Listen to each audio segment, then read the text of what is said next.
You know, it's easy enough to say gaming media at large is corrupt. Hell, after Gamergate overturned the bloated, moss-bedecked boulder that is video game media, and we watched in dismay as all the journalistic nepotism, backroom handshake deals, and assorted collusion skittered off back into the baseboards, I humbly contend that it's downright fucking called for. But it's one thing to say, fuck these websites, I'm jumping ship to YouTube. It's another thing entirely when those very same YouTube critics you've sought shelter in out of necessity receive a package at the door containing the vaunted E3 Press Pass.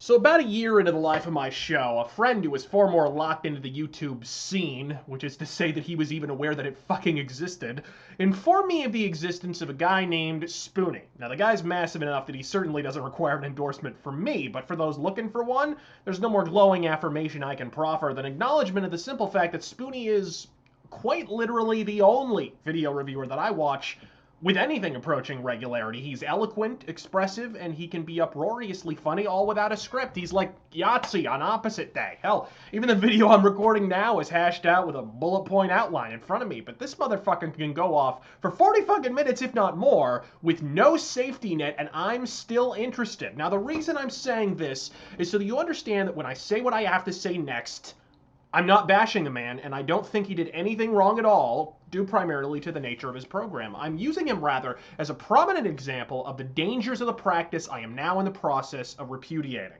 In 2010, and perhaps even before, and certainly since, Spoonie received a press pass for E3. The year that I became aware of this practice, he attended with Angry Joe, I believe, which was also the site of the infamous Betrayal incident. Betrayal! What? Betrayal! Betrayed me! This game sucks! For those quibbling in the comments section over whether their attendance at that year's event was as a member of the press or a simple commercial pass, let me assure you that whether Spoonie attended as a journalist, a gamer, or a fucking handbag, it's utterly immaterial because we all remember this. Ladies and gentlemen, this is your new Xbox 360. You're probably wondering how long it'll take to get your hands on the new Xbox 360. Well, I'm excited to share that we're shipping the new Xbox 360 to retailers today. Unless you were here in the audience at the Wiltern Theater, in which case we're shipping the new Xbox 360 to you right now on us.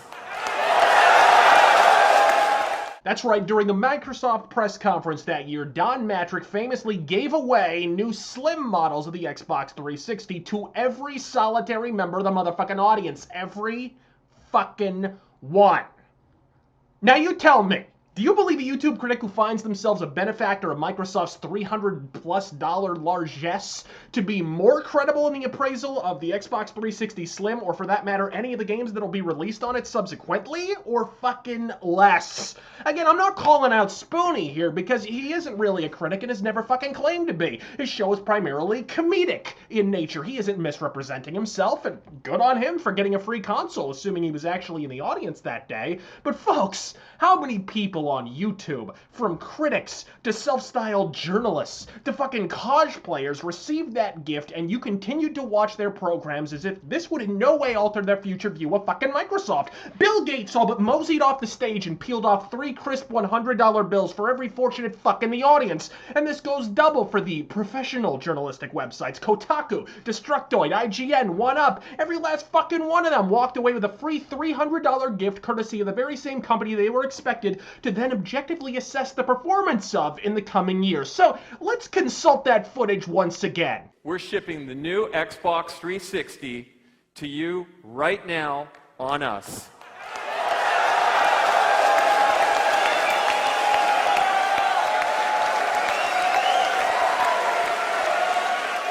You hear that dull roar? That rising din? Yeah, those are the voices of the objective gaming press, and perhaps most importantly, those are also the voices of many YouTubers you trust and have put your faith in, and no one said a fucking thing!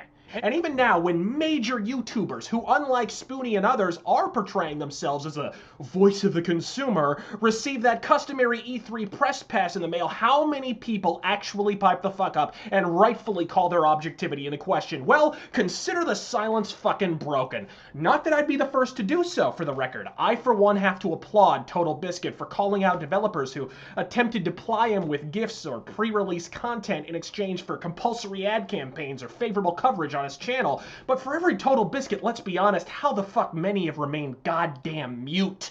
Jim Sterling practically delighted in penning articles during his Destructoid days, showing off the latest journalist-exclusive publisher kickbacks, sometimes a complimentary gaming-ready PC with a copy of the game included, or other times a nice cloth Skyrim map, initially available only to reviewers. I'm not going to name names here because the purpose of this video isn't to declare a fatwa on every channel that isn't mine, hence the reason why I use an example like Spoonie, who I personally believe is innocent of wrongdoing. But prior to the release of Dragon Age Inquisition, I also noticed an awful lot of independent YouTube critics given exclusive access to early builds, tours of the BioWare offices, and even received journalist-exclusive comped copies of the motherfucking game that average consumers could not pay to acquire a copy of, even if they goddamn tried.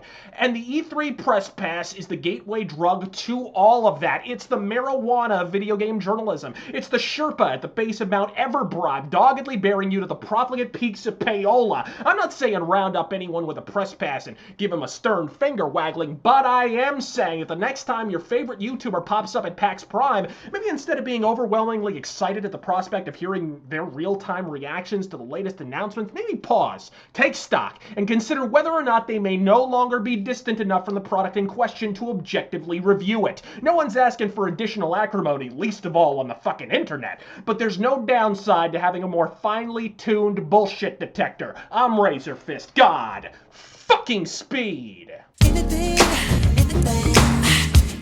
for money. Lie for you, die for you. I sell my soul to the devil.